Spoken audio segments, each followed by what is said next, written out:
If you're pregnant, this is a must watch. ഇപ്പോൾ നിങ്ങൾ post പാർട്ടത്തിലാണെങ്കിലും this is a must watch.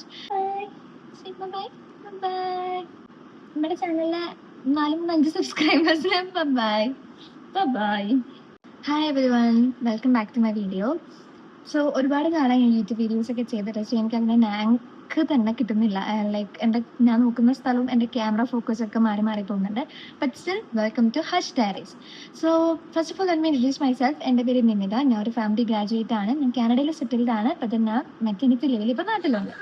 And then hush diaries എന്ന YouTube ചാനലിൻ്റെ പേരെന്ന് വെച്ചാൽ പല പേരുകൾ ഞാൻ പല ടൈമിൽ ഇട്ടിട്ടുണ്ട്, മാറ്റി ഇട്ടാറുണ്ട്. ഈ പേരിൻ്റെ കാര്യം എനിക്കൊരു കുഞ്ഞാവി ഉണ്ടായി. സോ ഞാൻ എപ്പോഴും എല്ലാവരോടും എന്നാണ് പറയുന്നത് അത്ര. അങ്ങനെ ഞാൻ വിചാരിച്ചു ഓക്കെ എൻ്റെ ലൈഫിലുള്ള ഡയറീസ് ആണിത്. ആൻഡ് ഇവിടെ തൊട്ടടുത്തുണ്ട്. So she's playing. അതുകൊണ്ടാണ് ഇടയ്ക്കിടയ്ക്ക് ബാക്ക്ഗ്രൗണ്ട് നോയ്സസ് കേൾക്കാട്ടോ. Just ignore them, sorry. And she's calling me. 6 months ആയി. സോ അത്യാന്നൊക്കെ വിളിക്കും. ആൻഡ് ഇറ്റ്സ് ഒരു ടെഡി ബെയറിന് ലൈഫ് കിട്ടി എങ്ങനെ ഇരിക്കും അതേമാതിരി ഇപ്പം എൻ്റെ ബേബി എനിക്ക്.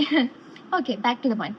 സോ ഈ ഒരു പ്രഗ്നൻസി ടൈം എനിക്ക് ഭയങ്കര കോംപ്ലിക്കേഷൻസും ഞാൻ ഒരുപാട് കാര്യങ്ങളും പഠിച്ച ഒരു ടൈമാണ്. So I thought I will make A video regarding the pregnancy and postpartum skin care routine or skin care facts. Okay, so first of all, if you're pregnant, this is a must watch. ഇപ്പോൾ നിങ്ങൾ post പാർട്ടത്തിലാണെങ്കിലും this is a must watch. നിങ്ങളുടെ pregnancy ടൈമിൽ നിങ്ങളുടെ ഫേസിലോ ബോഡിയിലൊക്കെ use ചെയ്യുന്ന ഓരോ small active ക്രീംസിന് പോലും അതിൻ്റെതായ ഇമ്പോർട്ടൻസ് ഉണ്ട്. എസ്പെഷ്യലി നിങ്ങൾ ബ്രസ്റ്റ് ഫീഡിങ് ആണെങ്കിൽ അത് വളരെ ഇമ്പോർട്ടൻ്റ് ആണ്. So don't skip, watch my video. ഭയങ്കര ഡ്രമാറ്റിക് ആയിട്ട് പറഞ്ഞ പോലെ ഉണ്ട്, സോറി. ഓക്കെ, അപ്പോൾ ഇതെന്താണെന്ന് വെച്ചാൽ എനിക്കറിയാവുന്ന 5-6 കാര്യങ്ങളാണ്. ഇപ്പോൾ ഈ ചാറ്റ്ജിപിറ്റിയും ജെമിനിയൊക്കെ ഉള്ളത് കൊണ്ട് നമുക്ക് എല്ലാവർക്കും ചിലപ്പോൾ ഇത് അറിയാമായിരിക്കും. എന്നാലും ഞാനൊരു വലിയ സംഭവമായി പറയുന്നതേ ഉള്ളൂ. ഫസ്റ്റ് തിങ്, നിങ്ങളുടെ സ്കിന്നിന് വേണ്ട ഒരു കാര്യം ബെറ്റർ ഹൈഡ്രേഷനാണ്. നല്ലതായിട്ട് ഹൈഡ്രേറ്റ് ആയിട്ടിരിക്കും. പ്രത്യേകിച്ച് നമ്മുടെ ഹോർമോൺസ് എല്ലാം മാറാണ്. പ്രൊജസ്ട്രോണും ഈസ്ട്രജനും അവരെല്ലാം മാറി കളിക്കുമ്പോൾ നിങ്ങൾക്ക് ഏറ്റവും കൂടുതൽ വേണ്ടത് ഒരു നല്ല ഹൈഡ്രേഷനാണ്. സോ മേക്ക് ഷുവർ നിങ്ങൾ ഇനഫ് വാട്ടർ കുടിക്കുന്നുണ്ടെന്ന്. എനിക്ക് വെള്ളം കുടിക്കാൻ ഭയങ്കര ബുദ്ധിമുട്ടായിരുന്നു. അപ്പോൾ ഞാൻ ഏറ്റവും കൂടുതൽ കുടിച്ചുകൊണ്ടിരുന്നത് കോക്കനട്ട് വാട്ടറാണ്. നിങ്ങൾ നന്നായി fruits, hydrating fruits like orange പോലത്തുള്ള ഫ്രൂട്ട്സ് കഴിക്കുന്നതെന്ന് മേക്ക് ഷുവർ ചെയ്യാം. ഇടയ്ക്ക് എൻ്റെ നോട്ട് അങ്ങോട്ടും ഇങ്ങോട്ടും പോകുന്നുണ്ട്, സോറി. കാരണം ഞാൻ അവിടെ ഇവിടെയൊക്കെ ഉണ്ടോ എന്ന് നോക്കുന്നുണ്ട്. പിന്നെ വിൻഡോൻ്റെ അടുത്തിരുന്നാണ് ഷൂട്ട് ചെയ്യുന്നത്. ലൈറ്റിംഗ് കുറച്ച് കുറവാണ്. അപ്പോൾ അതൊക്കെ റീസൺ ഉണ്ട്. ഓക്കെ, എനിക്കിങ്ങനെ ഒരു വേറൊരു കാര്യം എന്താണെന്ന് വെച്ചാൽ എനിക്കിങ്ങനെ സംസാരിക്കാനുള്ളൊരു ഒരു യൂട്യൂബർ ആവാനുള്ളൊരു കാലിബർ എനിക്കില്ല. എനിക്ക് നന്നായി അറിയാം. കാരണം എനിക്ക് അങ്ങനെ പറയാനോ അത് പ്രസൻറ്റ് ചെയ്യാനുള്ള കഴിവില്ല.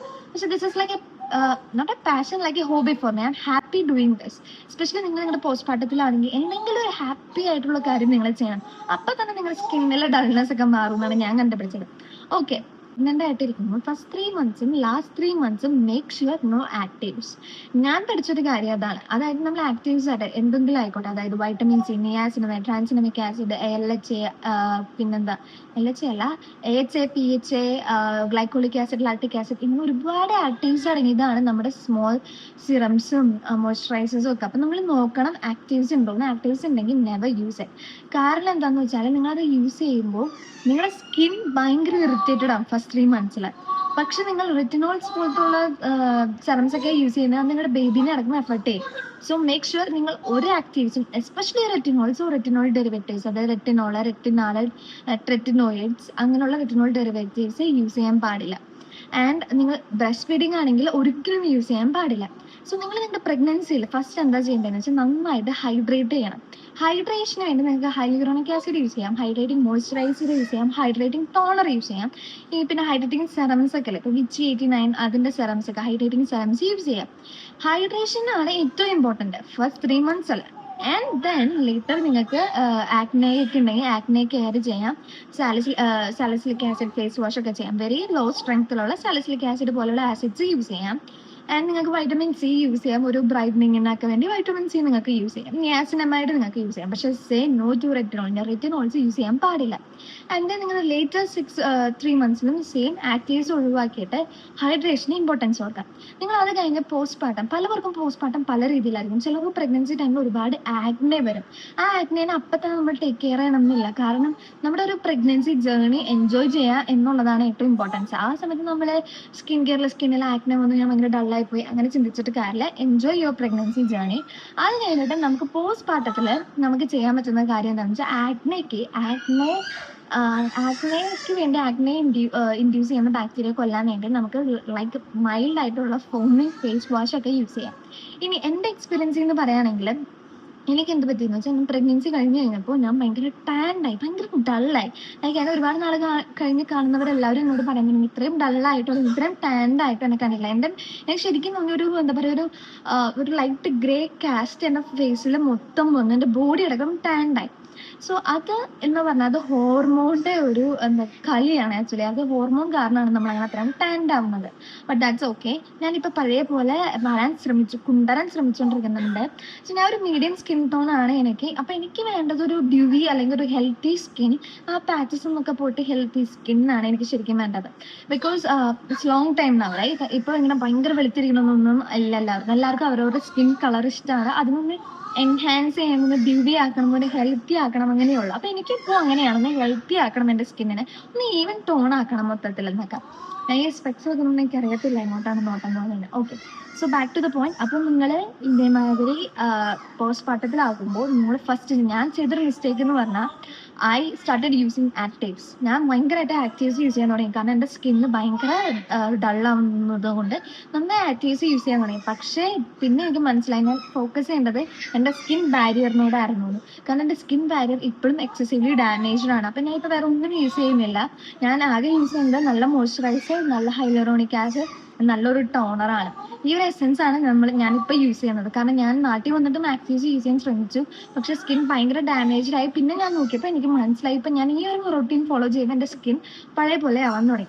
സോ നിങ്ങൾ ബ്രസ്റ്റ് ഫീഡിങ് ആണ് അല്ലെങ്കിൽ നിങ്ങൾ പ്രഗ്നൻ്റ് ആണ് എങ്കിൽ നിങ്ങൾ യൂസ് ചെയ്യുന്ന ഓരോ പ്രൊഡക്റ്റും നിങ്ങൾ നന്നായി നോക്കണം.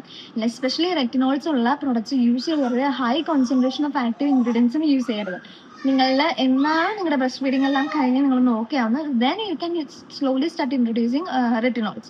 അതല്ല, ഞാനൊരു സർട്ടിഫൈഡ് ഗൈനക്കോളജിസ്റ്റോ കോസ്മെറ്റോളജിസ്റ്റോ ഒന്നല്ല. സോ നിങ്ങളുടെ ഡോക്ടർ പറയാണ് നിങ്ങളിത് യൂസ് ചെയ്തേ പറ്റൂ എന്ന് പറയുകയാണെങ്കിൽ go ahead and use it. Because അതിനെന്തെങ്കിലും ഒരു റിസ്ക് ബെനിഫിറ്റ് റേഷ്യോ ഉണ്ടാവുമല്ലോ. Otherwise don't use it because it can pass through your breast milk to your baby. So make sure നിങ്ങൾ റെറ്റിനോൾസ് ഒന്നും യൂസ് ചെയ്യുന്നില്ല. കാരണം ഇത് എനിക്ക് ഒട്ടും അറിയത്തില്ല, ഞാൻ യൂസ് ചെയ്തില്ല. എന്തോ ഒരു ഭാഗം കൊണ്ട് ഞാൻ യൂസ് ചെയ്തില്ല. ബട്ട് ലേറ്റർ ഞാൻ അത് മനസ്സിലാക്കി. Sorry for all the background voices, okay? Thank you so much for watching my video because this is really എനിക്ക് എന്താ പറയുക, എനിക്ക് ഭയങ്കര ഇഷ്ടമാണ് ഇങ്ങനെയൊക്കെ ചെയ്യാൻ. എനിക്കറിയാം എനിക്ക് അത്രയും സബ്സ്ക്രൈബേഴ്സ് ഇല്ല, അത്രയും വ്യൂസ് ഒന്നുമില്ല, പക്ഷേ this is like A passion for me. അപ്പോൾ എൻ്റെ ലൈറ്റിംഗ് ആയാലും എൻ്റെ ഓഡിയോ ആയാലും ഒന്നും അത്രയും ക്ലിയർ ആയിരിക്കില്ല. പക്ഷേ I'm trying my maximum. ഞാൻ പണ്ട് ഒരുപാട് ട്രൈ ചെയ്ത് തോറ്റുപോയൊരു കാര്യമാണ്. പക്ഷേ I'm trying my maximum to do more videos and upload it regularly. So let's see how it is going. Sorry, video തീർക്കാൻ അവൾ സമ്മതിച്ചിട്ടില്ല. സോ നിങ്ങൾക്ക് എന്തൊക്കെ യൂസ് ചെയ്യണം എന്തൊക്കെ യൂസ് ചെയ്യണ്ട എന്ന് അറിയുന്നെങ്കിൽ താഴെ ബേബി എന്ന് കമൻറ്റ് ചെയ്താൽ ഞാൻ നിങ്ങൾക്ക് അതിൻ്റെ ചാർട്ട് അയച്ചിരുന്നതായിരിക്കും. സോ ഇനി അടുത്തൊരു വീഡിയോ ആയിട്ട് കാണുന്നവരെ bye bye bye bye bye bye bye. നമ്മുടെ ചാനലിലെ 4-5 സബ്സ്ക്രൈബേഴ്സിന് ബൈ ബൈ ബൈ.